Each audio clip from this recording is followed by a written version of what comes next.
Paskah saudara semua? Haleluya. Puji Tuhan. Bersyukur hari ini kita bersama-sama merayakan Paskah. Entah yang keberapa dalam kehidupan saudara. Ya, tetapi selalu baru dalam kehidupan saya. Setiap kali kita merayakan Paskah, ada sesuatu yang baru yang terus menerus Tuhan bukakan, Tuhan ajarkan dalam kerohanian saya. Saya harap demikian juga dalam kehidupan saudara. Amin. Saudara, barusan kemarin kita hari Jumat kita merayakan Jumat Agung, yaitu kematian daripada Tuhan Yesus Kristus. Saya sudah sampaikan kemarin, ada 7 perkataan dari Tuhan Yesus yang terakhir ketika ia di kayu salib. Saya tidak akan mengulangnya lagi semuanya, namun perkataan yang terakhir yang akan saya ulang untuk kita baca, yaitu di dalam Lukas 23 ayat 46. Lukas 23 ayat 46. Kita mau membacanya bersama-sama. Sudah siap? Lukas 23 ayat 46. 1, 2, 3. Lalu Yesus berseru dengan suara nyaring, "Ya Bapa, ke dalam tangan-Mu lah kuserahkan nyawaku." Dan sesudah berkata demikian, ia menyerahkan nyawanya. Nah, itulah perkataan dari Tuhan Yesus yang terakhir waktu di kayu salib. Ketika dia menyerahkan nyawanya, dia berseru dengan suara nyaring, "Ya Bapa, ke dalam tangan-Mu lah aku menyerahkan rohku." Dan setelah itu ia menghembuskan nafasnya. Setelah itu dia menyerahkan nyawanya. Dan setelah itu Yesus mati di kayu salib. Yesus berkata kepada murid-muridnya jauh sebelum dia mengalami kematian di kayu salib, jauh sebelum dia disalibkan, dia sudah menyampaikan hal ini. Peristiwa yang akan terjadi sudah disampaikan oleh Tuhan Yesus. Dan memang oleh para nabi semua, oleh Roh Allah sudah dinyatakan di perjanjian lama banyak sekali. Tetapi Yesus sendiri sudah menyampaikan hal tersebut kepada para muridnya ketika di dalam pengajarannya. Ketika dia menyampaikan bahwa siapa dia? Dia adalah gembala, gembala yang agung. Dia adalah gembala yang luar biasa, bukan hanya gembala biasa. Karena pada saat itu di sana mata pencaharian daripada orang-orang Yahudi yang pada umumnya adalah gembala. Dan ketika Yesus menyatakan tentang gembala, maka itu menjadi sesuatu yang mudah untuk mereka terima. Pengajaran tentang Yesus gembala itu gampang sekali mereka tangkap. Makanya di dalam Yohanes 10 Tuhan Yesus berkata di ayat yang 11, "Akulah gembala yang baik." Gembala yang baik itu memberikan nyawanya bagi domba-dombanya. Dia menyatakan siapa dia, bahwa dia adalah a good shepherd. Dia adalah gembala yang baik. Banyak gembala saat itu, tetapi dia hanya satu-satunya gembala yang baik. Yaitu seorang gembala yang baik itu adalah menyerahkan nyawanya. Ya.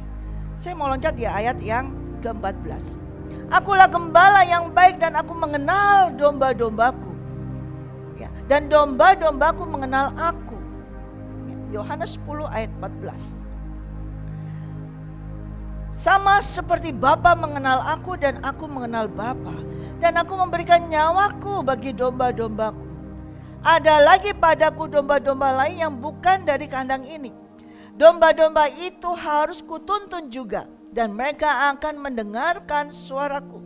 Dan mereka akan menjadi satu kawanan dan satu gembala. Bapa mengasihi aku, oleh karena aku memberikan nyawaku untuk menerimanya kembali. Tidak ada seorang pun mengambilnya daripadaku, melainkan aku memberikannya menurut kehendakku sendiri. Aku berkuasa memberikannya, aku berkuasa mengambilnya kembali. Inilah tugas yang kuterima dari Bapa-Ku." Tuhan Yesus menerima tugas dari Bapa, yaitu untuk menyerahkan nyawanya bagi domba-dombanya. Itu tugas dari Bapa. Dia harus meletakkan nyawanya, menyerahkan nyawanya untuk domba-dombanya. Dan dia juga harus mengambil kembali nyawanya untuk domba-dombanya itu semua. Itu adalah tugas dari Bapa. Tugas yang dari Bapa ini dia sudah selesaikan. Yaitu hari ini kita peringati. Kemarin hari Jumat kita peringati juga bagaimana dia meletakkan nyawanya. Tidak ada yang merampas.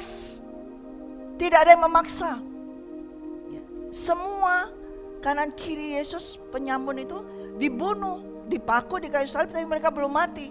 Dan mereka harus dimatikan dengan dipatahkan tulang kakinya. Tetapi Tuhan Yesus Kristus tidak. Karena ketika para prajurit sampai di tempat Yesus, Yesus Kristus sudah mati. Oleh karena itu tidak perlu dipatahkan tulangnya. Dengan demikian Tuhan sudah menyerahkan. Dia meletakkan. Saudara, seperti saudara meletakkan HP. Saudara taruh ini HP saudara ya di tempat mana saudara menyerahkan.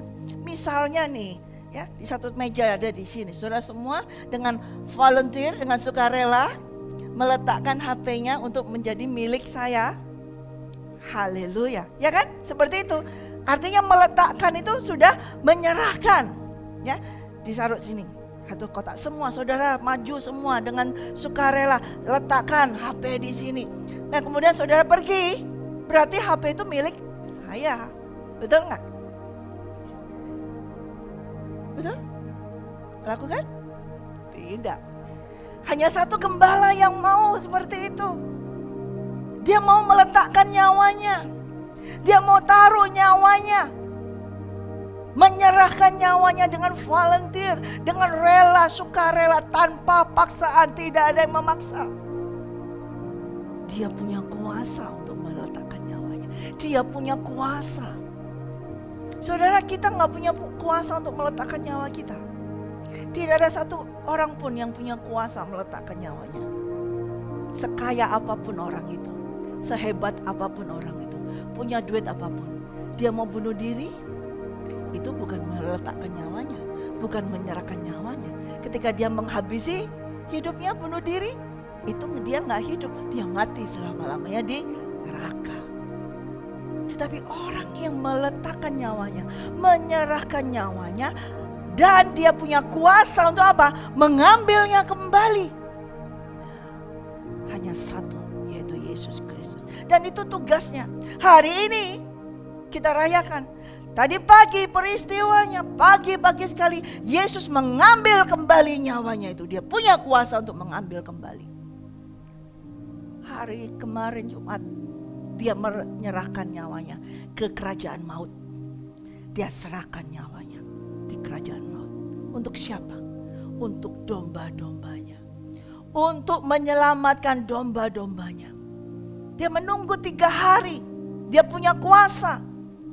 Harus menunggu 3 hari, dia punya kuasa. Pada hari yang ketiga dia keluar, dia memiliki kuasa itu, dia mengambil kembali dari kerajaan maut itu nyawanya. Bukan hanya nyawanya sendiri yang diambil dari kerajaan maut, tapi dia menyelamatkan semua domba-dombanya itu yang jatuh di dalam kerajaan maut, dia selamatkan. Amin. Hanya satu yang bisa berkata, aku adalah gembala yang baik. Kita buka di dalam Yohanes sekarang. Yohanes 20. Yohanes 19 terlebih dahulu. Yohanes 19. Kita buka di ayat yang ke-31. Kita naik terlebih dahulu boleh ya, Yohanes 19 ayat 28 supaya saudara jelas. Sesudah itu setelah Yesus tahu bahwa segala sesuatu telah selesai, berkatalah ia supaya genaplah yang ada tertulis dalam kitab suci, aku haus. Di situ ada suatu bekas penuh anggur asam. Maka mereka mencucukkan bunga karang yang telah dicelupkan dalam anggur asam itu pada sebatang hisop, lalu mengunjukkannya ke mulut Yesus. Sesudah Yesus meminum anggur asam itu, berkatalah ia, sudah selesai. Lalu dia menyerahkan nyawanya kepada Bapa. ketika dia berteriak tadi, ke dalam tangan-Mu aku serahkan nyawaku. Lalu ia menundukkan kepalanya dan dia menyerahkan nyawanya. 31. Karena hari itu adalah hari persiapan dan supaya pada hari Sabat mayat-mayat itu tidak tinggal tergantung pada kayu salib. Sebab Sabat itu adalah hari yang besar. Maka datanglah orang-orang Yahudi kepada Pilatus untuk meminta kepadanya supaya kaki orang-orang itu dipatahkan dan mayat-mayatnya diturunkan. Maka datanglah prajurit-prajurit lalu mematahkan kaki orang yang pertama dan kaki orang yang lain yang disalibkan bersama-sama dengan Yesus. Tetapi ketika mereka sampai kepada Yesus dan melihat bahwa ia telah mati, mereka tidak mematahkan kakinya. Tetapi seorang dari antara prajurit itu menikam lambungnya dengan tombak dan segera mengalir keluar darah dan air. Dan orang yang melihat hal itu sendiri memberikan kesaksian ini, dan kesaksiannya benar. Dan ia tahu bahwa ia mengatakan kebenaran, supaya kamu juga percaya. Sebab hal itu terjadi supaya genaplah tertulis dalam kitab suci, tidak ada tulangnya yang dipatahkan. Dan ada pula nas yang mengatakan mereka akan memandang kepada dia yang telah mereka tikam. Ketika Yesus menyerahkan nyawanya, terjadilah sesuatu yang luar biasa. Ada suatu gempa bumi yang dahsyat sekali. Tidak sembarang orang menyerahkan nyawanya tidak terjadi apa-apa. Orang yang bunuh diri tidak terjadi apa-apa. Yudas sebelumnya dia menggantungkan dirinya karena menyesal. Tidak ada gempa bumi, tidak ada masalah apapun. Tapi ketika Yesus dengan rela hati menyerahkan nyawanya kepada Bapa, saat itu juga tiba-tiba langit menjadi gelap. Tiba-tiba awan gelap menaungi semua dan angin dan bahkan goncang semua, gempa bumi. Sampai bait Allah itu terbelah dan tirai bait Allah terbagi dua. Goncang semua, bahkan di tempat Yesus disalibkan itu ada goncang. Dan semua para prajurit ketakutan, semua orang lari semua. Goncang semuanya. Sampai kemudian ada teriak harus dibunuh. Karena mereka masih ada yang hidup, yang dua penyamun masih hidup.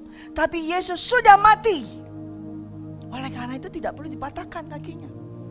Tapi ketika ia sampai di Yesus, prajurit ini, kepala prajurit ini, dia lihat bagaimana orang yang dia salibkan. Dia mengikuti semua perjalanan waktu dibawa ke Pontius Pilatus, ke mahkamah agama, dilihat semuanya. Tidak ada kesaksian tentang kesalahan daripada orang ini. Dan kemudian ketika dia menyerahkan nyawanya, dia dengar juga. Dan terjadi yang luar biasa terjadi saat itu. Dan bahkan ketika dia menusuk lambungnya, keluar langsung air dan darah. Langsung orang itu berkata, sesungguhnya dia ini adalah anak Allah. Sesungguhnya dia ini adalah anak. Dari situ mereka melihat betapa dahsyatnya kematian Yesus. Dan mereka mengetahui ini adalah anak Allah. Tapi yang lain tidak mengerti. Dan sampai, nanti saya akan kembali di sini. Sampai kemudian mereka harus menguburkan Yesus. Diturunkan, dikuburkan. Sampai harus dikuburkan, masuk di dalam kubur. Saudara, ada arti ketika seseorang di antara prajurit itu menikam lambung daripada Yesus. Lalu keluarlah air dan darah. Kita buka dalam 1 Yohanes 5. 1 Yohanes 5. Ya.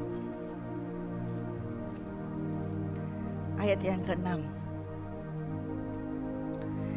Inilah dia yang telah datang dengan air dan darah, yaitu Yesus Kristus, bukan saja dengan air, tetapi dengan air dan darah. Dan rohlah yang memberi kesaksian bahwa roh adalah kebenaran. Sebab ada 3 yang memberi kesaksian di dalam surga, Bapa, Firman, dan Roh Kudus. Dan ketiganya adalah satu. Dan ada 3 yang memberi kesaksian di bumi, roh dan air dan darah. Dan ketiganya adalah satu. Kita menerima kesaksian manusia, tetapi kesaksian Allah lebih kuat. Sebab demikianlah kesaksian yang diberikan Allah tentang anaknya. Barang siapa percaya kepada anaknya, ia mempunyai kesaksian itu di dalam dirinya. Barang siapa tidak percaya kepada Allah, ia membuat dia menjadi pendusta, karena ia tidak percaya akan kesaksian yang diberikan Allah tentang anaknya. Dan inilah kesaksian itu, Allah telah mengaruniakan hidup yang kekal kepada kita, dan hidup itu ada di dalam anaknya. Barang siapa memiliki anak, ia memiliki hidup. Barang siapa tidak memiliki anak, ia tidak memiliki hidup. Ketika terjadi gempa, ketika Yesus menyerahkan rohnya, Allah Bapa membuat suatu kesaksian terjadi di bumi. Karena di surga sudah menjadi suatu kesaksian. Ada 3 yang menyaksikan peristiwa itu, Bapa, Firman, dan Roh Kudus. Tetapi di bumi masih orang mempertanyakan siapa dia? Siapa dia? Mereka masih ragu, benarkah ini Mesias? Benarkah ini juru selamat yang akan datang itu? Kenapa dia harus mati di kayu salib? Kenapa tidak bisa menolong kita? Oleh karena itu Tuhan Allah Bapa akan membuat suatu kesaksian tentang anaknya di bumi. Dan di bumi pada saat Yesus ditusuk lambungnya, disitulah terjadi 3 saksi. Roh, darah, dan air. Darah dan air keluar dari lambung Yesus, sehingga kepala pasukan itu berkata, sesungguhnya dia ini adalah anak Allah. Amin. Tuhan di tengah kematian Tuhan Yesus Allah Bapa ini membuat suatu kesaksian supaya semua orang tuh tahu, ini anakku, ini adalah anakku, dan betul-betul aku yang mengutusnya, dan betul-betul ini adalah juru selamat. Dan bukan hanya sebagai juru selamat saja, Yesus Kristus, dia yang adalah anak itu sendiri, dan adalah imam besar itu sendiri. Imam besar yang menyalibkan dia, Imam Kayafas saat itu lari, takut keadaan seperti itu. Sama seperti yang Tuhan Yesus katakan, kalau orang upahan itu takut akan meninggalkan domba-dombanya, tetapi Yesus Kristus sebagai gembala agung tidak akan lari.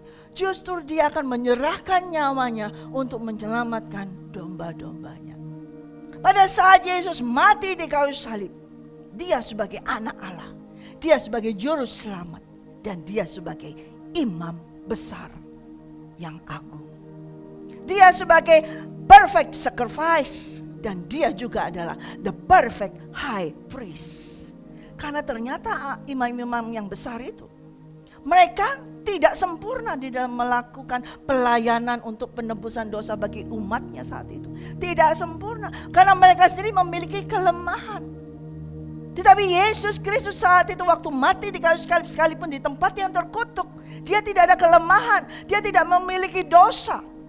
Dan dia sebagai korban yang sempurna, dan dia sebagai imam besar yang sempurna, dia membawa korban itu, yaitu darahnya sendiri, kepada Allah Bapa. Coba kita lihat di dalam Yohanes 20 ayat 16.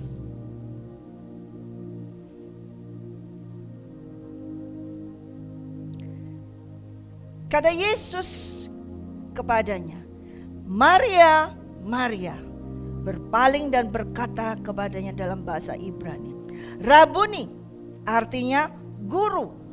Ketika Yesus berkata kepadanya, janganlah engkau memegang aku, sebab aku belum pergi kepada Bapa. Tetapi pergilah kepada saudara-saudaraku dan katakanlah kepada mereka bahwa sekarang aku akan pergi kepada Bapakku dan Bapamu, kepada Allahku dan Allahmu. Ketika Yesus bangkit pada hari yang ketiga, setelah dia masuk dalam kerajaan maut, dia mengambil kembali rohnya, dia mengambil kembali nyawanya, dan dia bangkit. Dan pada saat itu yang pertama kali datang di situ adalah Maria. Maria mau memegang Yesus. Maria mau menyambut Yesus dengan menyentuh mungkin kakinya.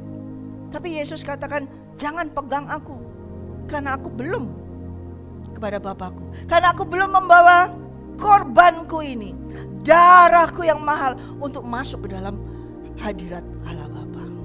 Di situ dia sebagai imam besar. Ketika seorang imam yang sehari-harinya pada saat dari zaman Musa yang ditentukan peraturan tentang Paskah, lalu ada tabernakel, mereka harus mengorbankan domba, anak domba untuk apa? Penebusan orang Israel. Itu dilakukan di luar perkemahan. Dan ketika itu dilakukan penyembelihan itu di luar, dan darahnya ini harus dibawa masuk ke dalam ruang Maha Kudus. Ya. Untuk membawa masuk ke dalam ruang Maha Kudus ini, dia seorang imam harus mengorbankan domba lagi untuk penebusan dirinya sendiri. Dia harus membawa korban untuk dirinya sendiri, dan dia harus membawa korban untuk umat Israel pada saat itu. Kalau dia tidak membawa korban untuk dirinya sendiri, imam itu akan mati. Ketika dia membawa korban untuk bangsa Israel atau umat saat itu, kalau dia belum membawa korban untuk dirinya sendiri, dia akan mati. Karena dia bukan imam yang sempurna. Dia bukan imam yang sempurna, dia masih ada cacat, ada kelemahan banyak. Tetapi itu pun pada saat itu terjadi terus menerus. Ya, suatu peraturan yang diberikan Tuhan kepada Musa untuk dilakukan pada bangsa Israel terus menerus terjadi. Sekali setahun imam besar ini masuk ke ruang Maha Kudus dengan membawa korban untuk dirinya sendiri dan untuk umat Israel saat itu. Barulah itu seperti korban penebusan dosa. Tetapi itu tidak menebus dosa mereka semua. Imam besar ini tidak bisa melakukan penebusan dosa umat manusia, termasuk untuk dirinya sendiri. Yang dia lakukan hanya suatu shadow, hanya suatu bayangan, hanya suatu simbolik. Berkali-kali setiap tahun yang dia lakukan hanya simbolik. Dosa manusia tetap ada di manusia itu. Sampai Yesus Kristus. Ketika dia mati di kayu salib, dia sebagai korban yang sempurna. Tak bercacat, tak bercela. Dan dia sendiri juga bukan hanya sebagai anak Allah yang ditinggikan itu, tapi dia adalah sebagai imam besar yang melakukan ibadah, yang melakukan pelayanan untuk umat semuanya. Di mana dia membawa darahnya sendiri, bukan darah anak kambing domba yang dia bawa, tapi darahnya sendiri. Dia bawa bukan masuk ke dalam tenda tabernakel atau bangunan bait Allah yang dibuat manusia, tapi dia masuk ke dalam suatu ruang kudus, maha kudus yang dibuat bukan dengan tangan manusia, tapi yaitu Allah Bapa itu sendiri masuk di dalamnya, dan dia menyerahkan darahnya. Dan sejak saat itulah penebusan dosa itu terjadi sah. Pada saat ketika Yesus bangkit, ya, setelah dia berbicara kepada Maria dan dia menghadap Allah dengan membawa tubuhnya, membawa darahnya sebagai korban itu, pada saat itulah ditok sah. Umat manusia yang percaya kepada Yesus Kristus beroleh penebusan dosa. Amin. Dan sah juga di pihak iblis. Setiap orang yang percaya kepada Yesus Kristus sejak saat itu, iblis tidak bisa campur tangan lagi. Iblis tidak bisa mengotak-atik lagi. Dia hanya bisa menakut-nakuti. Tapi orang yang sudah menerima Tuhan Yesus, yang percaya kepada anak Allah, yang menerima kesaksian tadi, roh, air dan darah itu, dan berkata inilah anak Allah itu, dan dia percaya kepadanya, dia beroleh keselamatan itu dan hidup yang kekal. Tidak lagi masuk lagi dalam maut. Itu hanya bisa dilakukan oleh the perfect high priest. Hanya seorang imam besar yang sempurna baru bisa melakukan itu. Coba kita buka dalam Ibrani 7.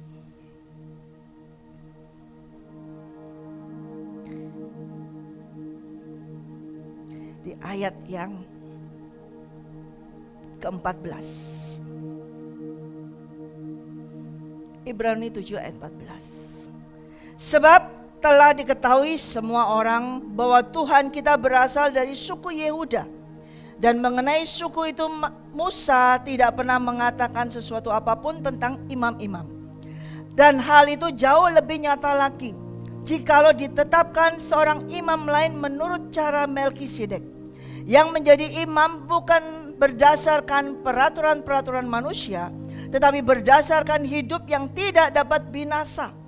Sebab tentang dia diberi kesaksian, engkau adalah imam untuk selama-lamanya menurut peraturan Melkisedek.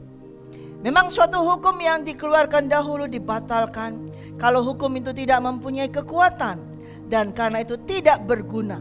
Sebab hukum Taurat sama sekali tidak membawa kesempurnaan. Tetapi sekarang ditimbulkan pengharapan yang lebih baik, yang mendekatkan kita kepada Allah. Dan sama seperti hal ini tidak terjadi tanpa sumpah. Memang mereka telah menerima imam tanpa sumpah.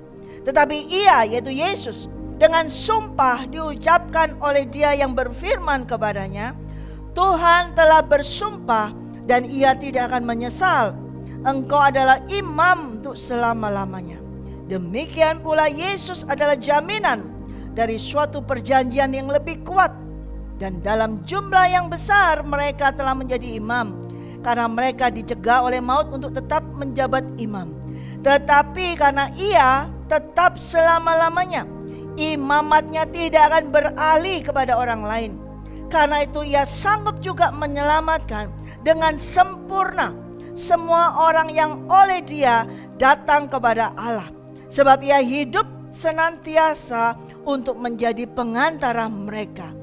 Imam besar yang seperti demikianlah yang kita perlukan, yaitu yang saleh, tanpa salah, tanpa noda, yang terpisah dari orang-orang berdosa, dan lebih tinggi daripada tingkat-tingkat surga, yang tidak seperti imam-imam besar lain, yang setiap hari harus mempersembahkan korban untuk dosanya sendiri, dan sesudah itu barulah untuk dosa umatnya. Sebab hal itu telah dilakukannya satu kali untuk selama-lamanya, ketika ia mempersembahkan dirinya sendiri sebagai korban. Sebab hukum Taurat menetapkan orang-orang yang diliputi kelemahan menjadi imam besar. Tetapi sumpah yang diucapkan kemudian daripada hukum Taurat menetapkan anak yang telah menjadi sempurna sampai selama-lamanya. Amin. Imam besar yang seperti ini, kalau yang biasanya itu mereka setiap hari punya urusan sendiri, melakukan urusan pribadinya sendiri, karena dia juga harus sibuk membersihkan dirinya dia sendiri. Dia harus mengorbankan diri, mengorbankan suatu korban untuk penebusan dosa atas dirinya sendiri, karena dia masih lemah, banyak kelemahannya. Barulah dia melayani umatnya. Tetapi Yesus Kristus tidak. Dia tidak perlu membersihkan dirinya sendiri, karena tidak ada noda, tidak ada cacat, tidak ada celah, tidak ada dosa di dalam dia. Dan dia menyerahkan nyawanya, menyerahkan darahnya sebagai korban yang sempurna untuk penebusan dosa kepada setiap orang yang percaya kepadanya. Menjadi pengantara. Ya, Yesus menjadi pengantara. Dia sebagai Tuhan, dia sebagai Raja, dia sebagai anak Allah, dia sebagai apa? Pengantara, sebagai imam besar. Imam besar itu tugasnya menjadi pengantara antara umat dengan Tuhan. Tetapi tidak ada imam yang sempurna di dunia ini. Hanya satu, the perfect high priest, yaitu Yesus Kristus, yang bisa berdiri menghadap Allah Bapa, yang bisa masuk ke ruang Maha Kudus, menjadi pengantara, menjadi pengacaranya kita. Kita adalah orang yang di belakangnya dia, yang dibelanya, yang ditebusnya dengan darahnya. Dan Bapa melihat darah daripada Yesus Kristus ini, kita beroleh jalan masuk. Ketika kita menerima Yesus Kristus, maka kita beroleh jalan masuk. Dialah pengantara yang luar biasa itu saudara. Nah imam besar seperti ini yang kita cari, yang kita perlukan. Sampai hari ini mereka masih melakukan ritual-ritual saudara. Di sana mereka masih melakukan ritual tersebut. Saudara, hari ini kita harus bersyukur kepada Tuhan. Amin. Bahwa kita memiliki seorang imam besar yang luar biasa, yang sempurna, yang sudah melakukan tugasnya. 2000 tahun yang lalu dia sudah melakukan tugasnya. Sekalipun hari ini kita merayakan, tidak harus dia melakukannya lagi dengan mengorbankan dirinya, mati di kayu salib atau membawa darahnya untuk kepada Bapa untuk menebus kita lagi. Tidak, sudah dia lakukan sekali untuk selama-lamanya. Itulah yang dinamakan perfect sacrifice dan the perfect high priest. Dia melakukan sekali. Dan dia dengan demikian kita mempunyai imam besar yang sudah duduk di sebelah kanan Allah Bapa. Sudah selesai. Coba kita baca di dalam lanjutnya Ibrani 8 ayat 1. Inti dari segala yang kita bicarakan ialah kita mempunyai imam besar yang demikian, yang duduk di sebelah kanan tahta yang maha besar di surga, dan yang melayani ibadah di tempat kudus, yaitu di dalam kemah sejati yang didirikan oleh Tuhan, bukan oleh manusia. Yesus Kristus saat ini, dia sebagai imam besar. Kalau kita merayakan hari ini sebagai Paskah, dia sebagai imam besar, sebagai korban itu, dan sebagai imam besar itu, dia duduk di sebelah kanan Allah Bapa. Berarti sudah selesai tugasnya. Sedangkan para imam besar ketika dia melakukan pelayanan di tabernakel, di bait Allah, tidak boleh duduk saudara. Karena tidak ada kursi. Kalau kita di sini ada kursi, kita bisa duduk. Di sini juga ada kursi, yang para pelayan semua gini ada kursi bisa duduk. Di tabernakel bait Allah tidak ada kursi. Artinya tidak selesai. Belum selesai tugasnya itu. Sebagai imam besar siapapun yang ditentukan, yang dipilih, tidak ada kursi, tidak ada istirahat, belum selesai. Terus menerus dia harus lakukan setiap hari, korban terus menerus dia lakukan setiap hari. Tetapi Yesus sekali dia menyelesaikan semuanya, bukan domba yang dikorbankan, bukan kambing yang dikorbankan, tetapi apa? Dirinya sendiri. Dan dia membawa darahnya sendiri masuk menebus ruang Maha Kudus, yaitu buatan tangan Tuhan, bukan tangan manusia. Dan dia tempatnya berdiri atau duduk? Duduk. Orang yang duduk berarti sudah selesai. Tugasnya dia sebagai imam besar sudah selesai. Sehingga duduk dia sampai pada waktunya nanti. Dibawa semua musuh-musuhnya untuk sujud di bawah kakinya. Begitu selesai semua, barulah dia berdiri. Saat ini Tuhan Yesus duduk di sebelah kanan Bapa, karena dia sudah menyelesaikan tugas ketika dia berkata, "It is finished, it is done." Itu tugasnya sudah selesai. Tugasku adalah menyerahkan nyawaku dan mengambilnya kembali untuk domba-dombaku, untuk domba-dombanya. Bahkan domba-domba yang bukan dari kandangnya, yaitu saudara-saudara dan saya semua. Ini juga dituntunnya. Tadi dia katakan, aku masih punya domba-domba lain yang tidak dari kandang ini. Siapa? Kita saudara. Kita pun dituntunnya. Kita pun beroleh penebusan tersebut. Kita pun boleh sekarang masuk ke ruang Maha Kudus. Lanjut, Ibrani 9.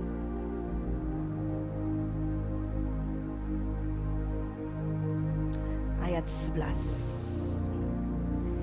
Tetapi Kristus telah datang sebagai imam besar untuk hal-hal yang baik yang akan datang.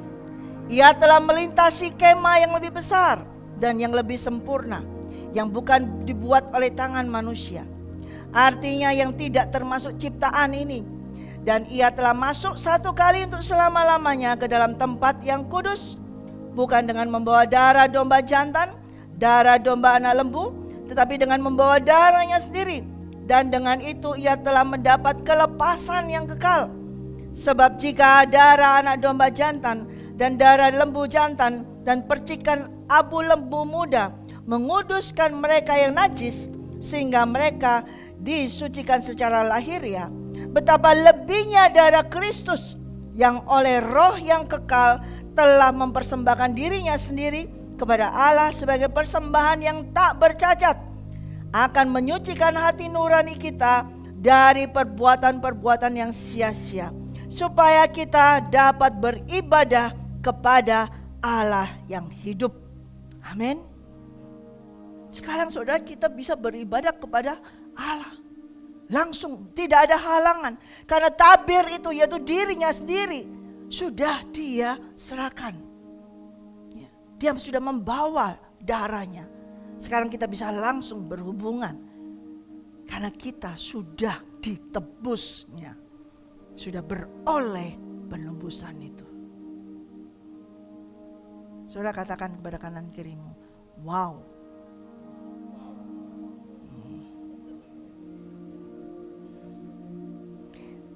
Tahu nggak kalian kalau kalian tuh wow? Kita ini yang bukan dari kandangnya dia, yang bukan dari tempatnya dia, domba-domba yang dia sudah ditentukan itu yang tadi dikatakan dari kandang lain. Tapi kita bisa masuk langsung sekarang, bisa beribadah, bisa masuk ke hadirat Tuhan Allah Bapa karena darah Yesus Kristus. Wow. Hidupmu adalah wow, saudara. Kalau saudara tahu wow itu, maka engkau tidak akan hidup seenaknya sendiri. Engkau tidak akan hidup seadanya. Engkau tidak akan hidup, ya sudahlah, ikut aja deh, ya begini saja. Tapi engkau tahu siapa dirimu, bahwa engkau sudah ditebus bukan dengan darah dari anak domba lembu, tapi darah Yesus Kristus.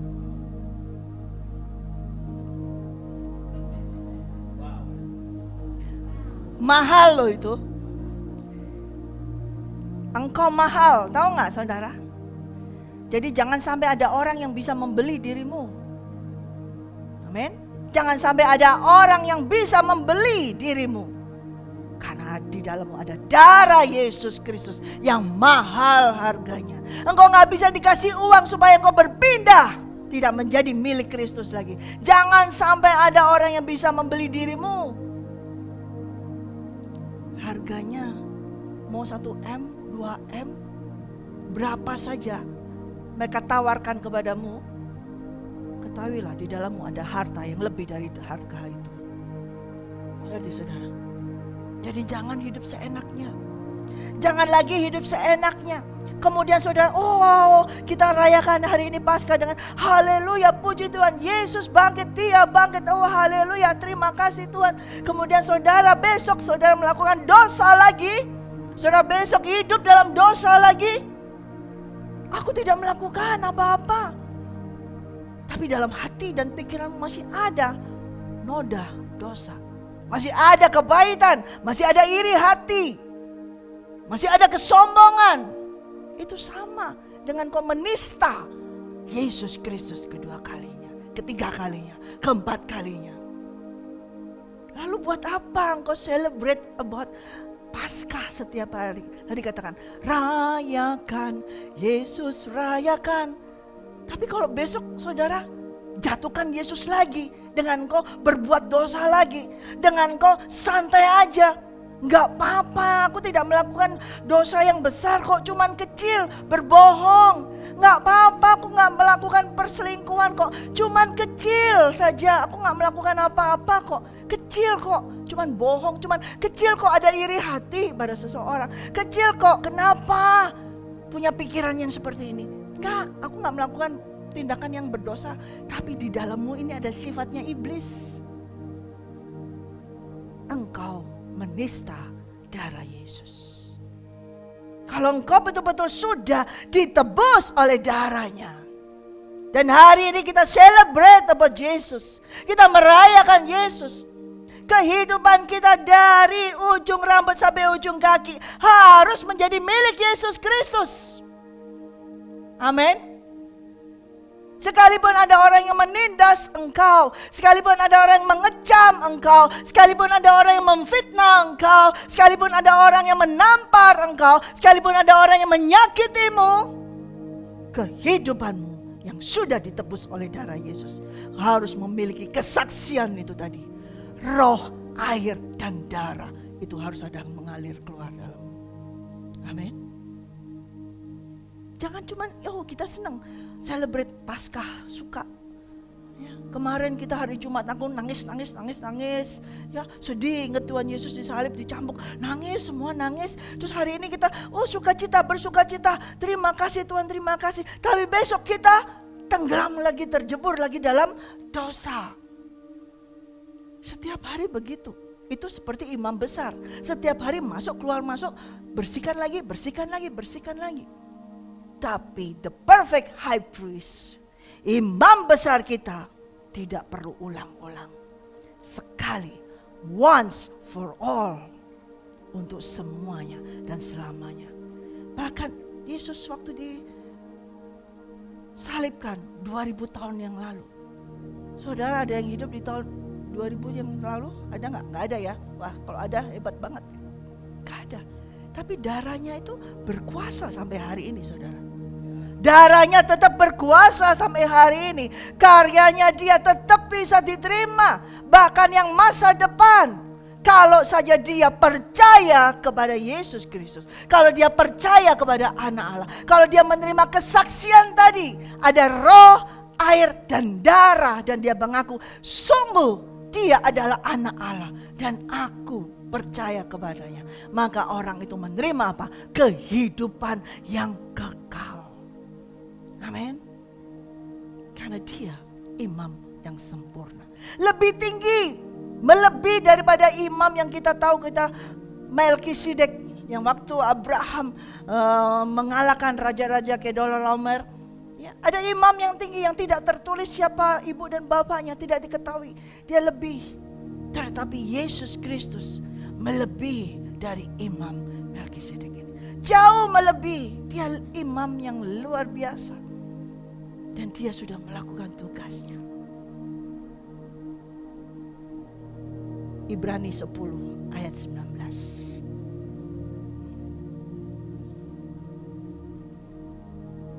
Jadi saudara-saudara, oleh darah Yesus sekarang penuh keberanian. Mari kita baca bersama-sama. 1, 2, 3.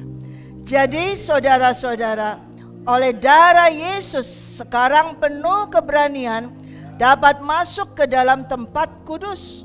Karena ia telah membuka jalan yang baru dan yang hidup bagi kita melalui tabir, yaitu dirinya sendiri.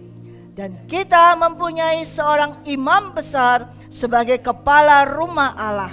Karena itu marilah kita menghadap Allah dengan hati yang tulus, ikhlas, dan keyakinan iman yang teguh. Oleh karena hati kita telah dibersihkan dari hati nurani yang jahat dan tubuh kita telah dibasuh dengan air yang murni. Marilah kita teguh berpegang pada pengakuan tentang pengharapan kita. Sebab ia yang menjanjikannya setia. Dan marilah kita saling memperhatikan supaya kita saling mendorong dalam kasih dan dalam pekerjaan yang baik. Janganlah kita menjauhkan diri dari pertemuan-pertemuan ibadah kita seperti dibiasakan oleh beberapa orang. Tetapi marilah kita saling menasihati, semakin giat melakukannya menjelang hari Tuhan yang semakin dekat. 26. Sebab jika kita sengaja berbuat dosa sesudah memperoleh pengetahuan tentang kebenaran, maka tidak ada lagi korban untuk menghapus dosa. Tetapi yang ada adalah kematian yang mengerikan akan penghakiman, dan api yang dahsyat yang akan menghanguskan semua orang durhaka. Jika ada orang yang menolak hukum Musa, ia dihukum mati tanpa belas kasihan jika atas keterangan 2 atau 3 orang saksi. Betapa lebih beratnya hukuman yang harus dijatuhkan atas dia yang menginjak-injak anak Allah, yang menganggap najis perjanjian, darah perjanjian, yang menguduskannya dan menghina roh kasih karunia. Nih saudara, sekarang kita bisa masuk nih, karena darah Yesus kita bisa masuk ke dalam tempat Maha Kudus. Ruang Maha Kudus artinya kita bisa langsung bertemu, bergaul, berbincang dengan Tuhan Allah Bapa. Karena Yesus Kristus sudah membuka tabir itu. Kalau dulu belum, gak bisa. Karena Bapa itu kudus, kita najis. Ada yang tempat yang terpisah, tidak bisa dimasukin oleh kita. Tapi oleh darah Yesus kita boleh keberanian, kita bisa masuk ke hadirat Bapa. Tabirnya sudah terpecah, yaitu tubuh Yesus Kristus. Dan kita harus masuk di dalam Dia, masuk di dalam Yesus, dan kita bisa bertemu dengan Bapa. Bukan kita terus hanya celebrate, tapi mari kita menghadap Allah dengan hati yang apa? Tulus, ucap syukur dengan terima kasih yang tulus, ikhlas, dengan takut akan Tuhan dan percaya bahwa Yesus Kristus adalah anak Allah. Yesus Kristus sebagai Tuhan dan Juru Selamat. Terus berpegang pada pengakuan tentang hal tersebut. Dan kita terus setia. Tapi kalau saudara dengan sengaja berbuat dosa, sesudah memperoleh pengetahuan tentang kebenaran ini, tidak ada korban lagi untuk orang yang sengaja berbuat dosa. Sudah tidak ada korban lagi. Dosa besar kecil tetap dosa, saudara. Oleh karena itu mari kita hidup di dalam kekudusan. Darah Yesus kudus yang sudah kita terima ini, kita harus tetap hidup di dalamnya terus menerus. Kalau kita jatuh lagi dalam dosa, kalau kita terus hidup di dalam dosa dengan sengaja, ini berbeda ya, dengan sengaja ya. Ketika engkau tidak sengaja, tidak tahu, kemudian Roh Kudus memberitahukanmu, oh itu dosa, maka engkau segera apa? Minta ampun. Ya, dan engkau menerima pengampunan itu lagi. Tapi kalau engkau sengaja, sudah dikasih tahu, jangan lakukan itu, jangan, kemudian kita dengan sengaja berbuat dosa, tidak ada pengampunan. Mau teriak-teriak kayak apapun gak ada pengampunan, saudara. Karena engkau sengaja berbuat dosa, karena engkau sengaja menista darah Yesus. Hukumannya berat bagi orang yang berdosa, saudara. Bagi orang yang belum mengenal Tuhan Yesus Kristus, hukumannya sudah berat. Tapi lebih berat lagi kalau orang itu sudah tahu kebenaran firman Tuhan, kemudian dengan sengaja jatuh dalam dosa, dengan sengaja dia menjatuhkan diri dalam dosa, menginjak-injak anak Allah, menganggap najis darah anak Allah. Jadi menista, itu penistaan agama. Itu penistaan Tuhan Yesus Kristus bagi kerajaan surga. Engkau sudah tahu kebenaran ini, tapi engkau tetap sengaja jatuh dalam dosa. Itu suatu penistaan. Dan itu berarti engkau masuk dalam penghukuman yang lebih berat lagi. Oleh karena itu hari ini kita celebrate Paskah. The perfect high priest. Kita sudah punya imam besar itu, yang sempurna. Dan dia sudah membawa kita masuk ke dalam ruang Maha Kudus.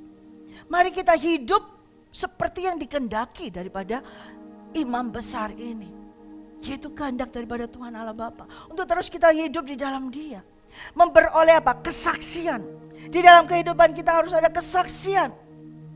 Jangan sampai tidak ada kesaksian dalam kehidupan kita. Harus ada Roh Allah. Jadi di bumi ada 3 kesaksian. Ada yang 3 yang memberikan kesaksian: roh, air, dan darah. Setiap orang yang percaya harus ada kesaksian ini. Di dalamnya harus ada Roh Allah. Dan orang itu harus mempunyai air. Air yaitu apa? Firman, Roh Kudus. Darah apa? Beroleh pengampunan akan dosa. Diampuni oleh Yesus. Kehidupan kita harus memiliki kesaksian ini. Dan setiap orang yang tadi kita baca lagi ulang di dalam 1 Yohanes 5 ayat yang terakhir. Itulah kesaksian Allah tentang anaknya. kita sudah menerima kesaksiannya. Pada saat itu Yohanes yang menulis kitab ini, 1 Yohanes dan Injil Yohanes, juga ada pada saat itu ketika seorang prajurit itu menusuk lambung Yesus Kristus. Yohanes ada di situ. Dia melihat, makanya dia katakan, dia menerima kesaksian ini dan menulis kesaksian ini. Nah, ini kesaksian dari Allah lebih kuat. Barang siapa percaya kepada anak Allah, dia mempunyai kesaksian ini di dalam dirinya. Tapi barang siapa tidak percaya kepada Allah, dia membuat Tuhan Allah itu menjadi pendusta. Ayat 11, 1 Yohanes 5 ayat 11. Inilah kesaksian itu. Allah telah mengaruniakan hidup yang kekal kepada kita. Hidup itu ada di dalam anaknya. Barang siapa memiliki anak, ia memiliki hidup. Barang siapa tidak memiliki anak, ia tidak memiliki hidup. Dengan demikian jelas tidak ada jalan lain untuk sampai ke surga. Tidak ada jalan lain untuk menerima keselamatan. Hanya harus melewati anak, yaitu Yesus Kristus. Tidak ada jalan lain. Tidak ada keselamatan lain selain di dalam Yesus Kristus. Dan ini menjadi kesaksian dalam kehidupan kita. Mari kita rayakan Paskah ini. Bukan hanya hari ini saja, tapi setiap hari dalam kehidupan kita. Harus ada kesaksian. Harus ada roh yang keluar. Harus ada air yang keluar. Dan harus kelihatan darah Yesus, yaitu pengampunan itu yang ada dalam kita. Jangan sampai dalam kehidupan kita, kita tidak memiliki kesaksian ini. Berarti kita menyia-nyiakan. Tidak memiliki anak. Kita harus memiliki anak. Karena Bapa memberikan kesaksian ini, roh, air, dan darah itu adalah anaknya. Itu harus ada dalam kita. Kita memiliki anak. Kita memiliki anak baru kita bisa memiliki Bapa. Tanpa memiliki anak, maka kita tidak akan bisa memiliki Bapa. Tanpa memiliki anak, kita tidak bisa memiliki hidup. Kita tidak bisa hidup. Sekalipun masih hidup, saudara. Bisa makan, bisa pergi kemana-mana. Bisa belanja apa saja, bisa hidup seenaknya semua. Tetapi kalau dia tidak memiliki kesaksian tentang anak ini, roh, air, dan darah, dia tidak memiliki hidup. Mungkin hidup sampai di waktu yang di dunia ini. Tapi setelah kematian, itu masih ada kehidupan. Dan dia tidak memilikinya lagi. Tetapi saudara dan saya hari ini, baik yang di rumah, kalau engkau memiliki kesaksian daripada anak, yaitu Yesus Kristus, ada roh, air, dan darah di dalam kehidupan kita. Engkau menerima pengampunan itu, sehingga engkau dimandikan, disucikan, dibersihkan oleh air, yaitu firman-Nya. Dan engkau menerima rohnya yang kudus ada di dalam kehidupan. Maka di dalam kehidupan kita, walaupun dengan kesesakan, walaupun dengan kelemahan tubuh, walaupun dengan ketidakmampuan kita, walaupun dengan ketidakpunyaan kita tentang harta apapun, tapi engkau memiliki kesaksian daripada anak ini. Engkau memiliki hidup yang kekal. Amin. Sekarang kita tahu yang harus kita saksikan dalam kehidupan kita, yaitu anak Allah, yaitu Yesus Kristus. Bukan kesaksiannya kita. Oh, aku sudah ditolong. Oh, aku sudah diselamatkan. Yes, itu kesaksian kita. Bukan kesaksian hanya, oh aku terima berkat. Hari ini aku gak punya uang, tiba-tiba ada orang kirim uang. Hari ini aku gak punya ini, tiba-tiba kirim. Itu bukan kesaksian yang harus kita saksikan. Kesaksian yang harus kita beritakan adalah adanya kesaksian anak itu sendiri, yaitu Yesus Kristus di dalam kita. Ada tidak hidupan Yesus ada dalam kehidupan kita? Ada tidak cara-cara Yesus berpikir, cara-cara Yesus menghadapi masalah, gaya hidupnya, sifatnya dia ada tidak dalam kehidupan kita? Itulah kesaksian kepada anak ini. Dan itu harus kita miliki. Bukan masalah uang, masalah harta, masalah ketenaran. Tapi ada tidak kesaksian Yesus dalam kehidupanmu? Inilah yang harus kita teruskan mulai hari ini. Kalau kita merayakan Paskah, untuk nanti sebentar, untuk besok, kita harus memiliki kesaksian Yesus di dalam kehidupan kita. Amin.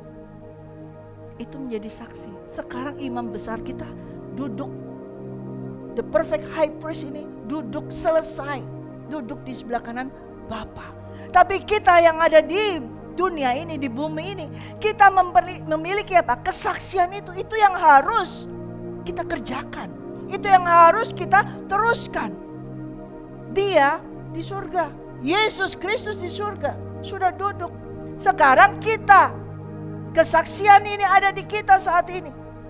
Dan ini yang harus terus-menerus kita saksikan. Bukan hanya dengan kita menyanyikan saja, tapi daily kehidupan kita, itu yang penting.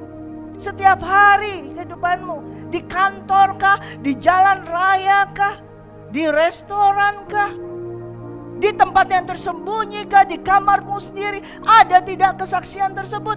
Itu yang terpenting. Dengan adanya kesaksian tersebut, kita menyatakan, aku ini adalah imam dari imam besar. Nah, ini kita masuk besok. The Royal Priesthood. Amin. Haleluya. Ingat, kita memiliki the perfect high priest, imam besar yang sempurna. Sudah sempurna artinya apa? Sudah selesai tugasnya. Kalau imam-imam besar ini sampai sekarang masih ada nih di Israel, imam besar masih ada.